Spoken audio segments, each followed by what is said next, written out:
Well, hey everyone.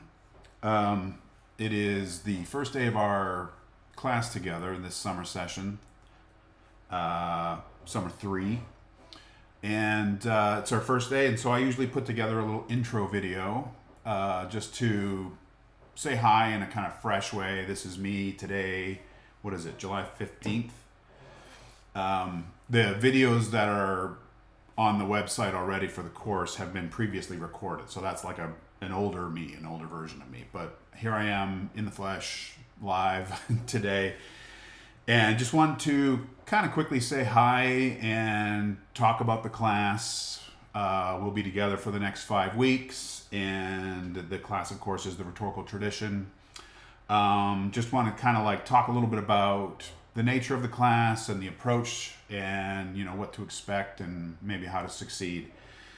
So first of all, my name is Donovan Conley, and I've been teaching this class for many years. I created this as an online version back in, I want to say maybe like 2008. This is before online education was cool. I was, my ex fiance was living in Missouri and getting her PhD, and so I would spend summers in Missouri, but I still wanted to teach in the summers because we get paid really well in the summers. And so I figured, well, the way to do that is to do it online, which not many people were doing back then.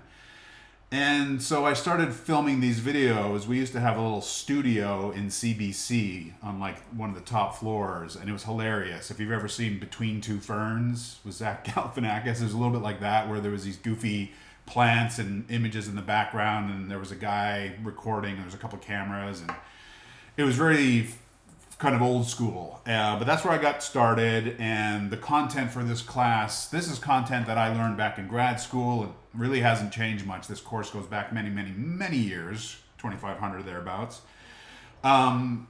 But the delivery kind of format and packaging of this class has changed and is about to change in a major way. So the class that you are encountering is more or less the one that I've been teaching for quite some time. I have been kind of stripping away readings and being a little less historical than I was, in previous years.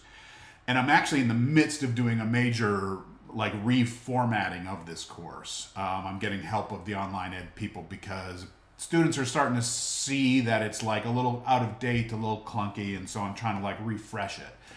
Unfortunately, you're still getting the old version, but you have the honor of being some of the final students who get the old school version of this class. All of the content is just on that one page. You just kind of got to work your way through it top to bottom, but everything's there. The readings are there. The supplemental notes are there. The video lectures are all there. And so it's pretty simple and pretty cut and dry. When you go through the syllabus for each week, it's just, this is what we're doing each week. So just please, plot yourself along, as you're looking at the syllabus, make sure that you're kind of working through the content and keeping up. And it's especially important in these first few weeks because this content in the first few weeks is really important. But I'll get back to that in a second. In terms of like a little bit about me, I am Canadian, although I have lived in the States now longer than I lived in Canada, which is strange. And I married my wife 6 years ago this year. And so I've been around for a while. I'm actually the most senior member of the COM program at this point, which is weird because at one point I remember being the youngest member and the newest member. So I've been here for a while, but I love this university and I love this community of students and scholars. I've seen this place go through all kinds of stuff, through recessions, through boom times, hard times, cutbacks, obviously some really tough, traumatic times as we've experienced recently, pandemic, that shooting and so on. So it's been quite a journey. But I love, working with students and talking about rhetoric. And this is a class in the tradition of rhetoric. And I guess I'll move into that a little bit here. So the rhetorical tradition is going back to the foundations of at least the study of rhetoric, the kind of the writing and teaching about this thing that we do. I think of rhetoric as something that we do in the world, something that humans out there are doing together and to and with each other. And it's sort of like the resources of not just persuasion, but I think of it as suasion. Persuasion is like more about speech. Suasion is more about moving, right? How you move people, how you get them on your side or how you push them away.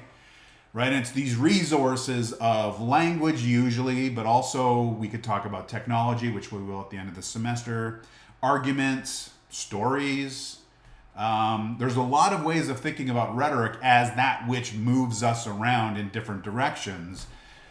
A lot of times we think about rhetoric as anything that isn't violence, that kind of gets people to do what you want them to do, right? So you can think obviously about persuasion as the most cleanest example of getting people to do what you want them to do through what? Through appeals, through emotional appeals, through reason, logic-based appeals, through your own character. These are Aristotle's ethos, logos, and pathos, you know?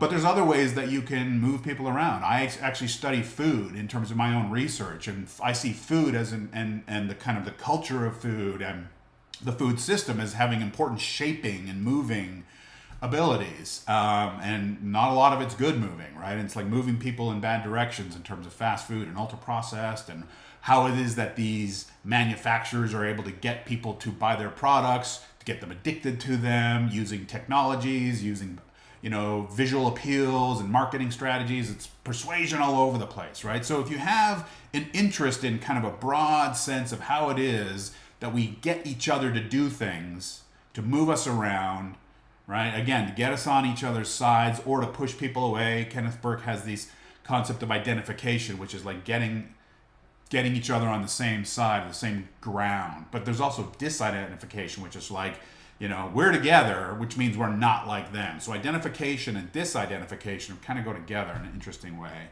All of these things we will encounter. But we're going to start back in the ancient context with the first writers about this thing, at least in the Western world. The first people who were thinking about this act of persuasion, this business of argumentation and social influence and appeal and so on. And we're talking about Plato and the Sophists and Aristotle and Isocrates and Cicero.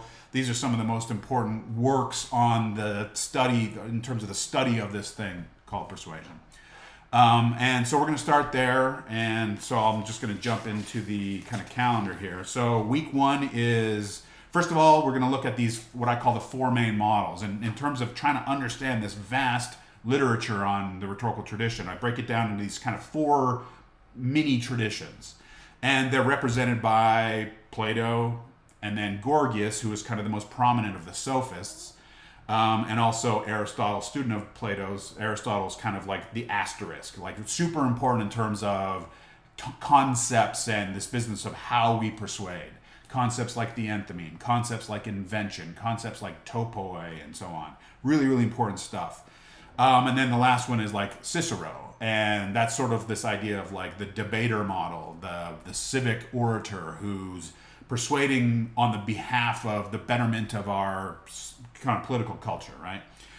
So those are the four main traditions. And the argument is that anytime you find some instance of rhetoric, you can usually associate it with one of these models or traditions or some combination. And it's weird because when I first came into this study back in late 90s, I came to grad school in 1997.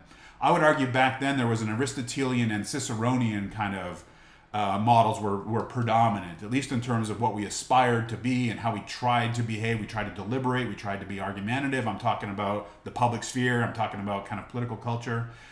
Now I would argue that it's more about Plato and Gorgias, in terms of Gorgias is more about like instrumentality and almost like manipulation, and Plato is about conviction and like moral truth and rightness and standing by your convictions and so on.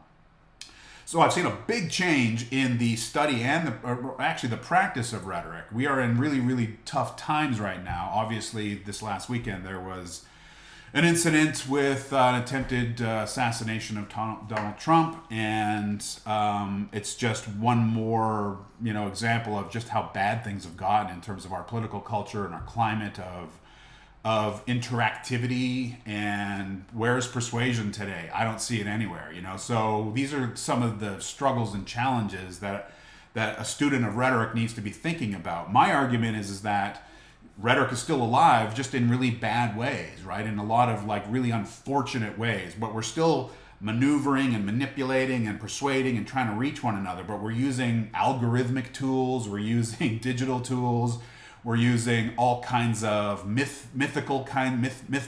kinds of resources and belief systems and convictions. So rhetoric is changing, and it has changed over the course of especially the last decade. And we are in very academically interesting but sort of socially scary and politically frightening kind of times right now.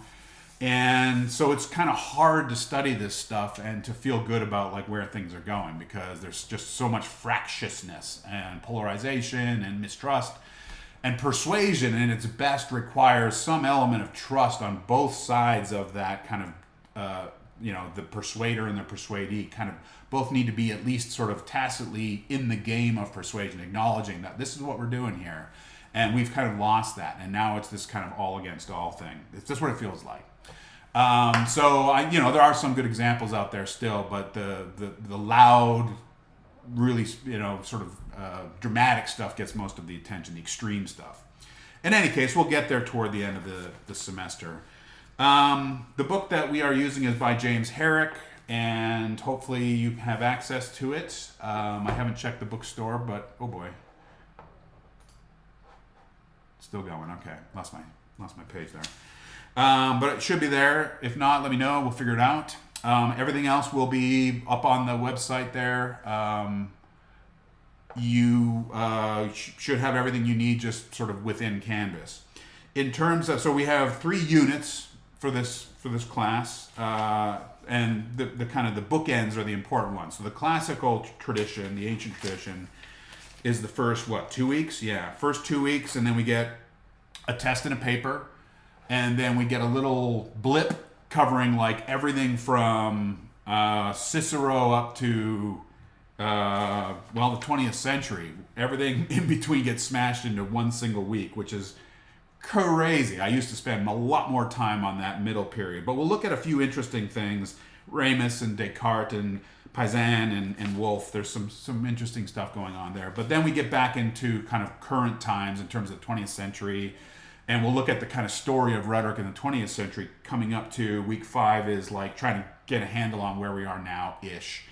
So a lot of ground to cover in 5 weeks, and obviously we won't be able to do it. So we're just trying to hit some of the biggest highlights, right? But hopefully if we get good on the grounding, the kind of foundational concepts, then everything else should help make better sense. So that's, one urging is to make sure that you're paying close attention to the early stuff, the early conversations about rhetoric, what it is, sort of the debate between Plato and the sophists, between kind of truth and manipulation, and then Aristotle comes in as Plato's student and says, hey, I have another way of thinking about it. Why don't we look at what actually happens when we try to persuade using arguments, using emotional appeals? And so Aristotle gives us the best kind of portrait of how persuasion works kind of mechanically in terms of the specifics, audiences, the kinds of resources that we use when we are trying to persuade, and so on. So Aristotle is super important. Obviously, all the main models are, but of those 4 main models, Aristotle is the most important in terms of the usable concepts that are still relevant today, and you can find them everywhere. And so that's really important to get a handle on. And then the stuff in the 20th century is key as well. So it basically just boils down to 2 papers, 2 tests. A paper or a test on the second Friday, and then a paper 2 days later. And then toward the end, we have another paper on the second to last or the last Friday? Let me get my dates right here.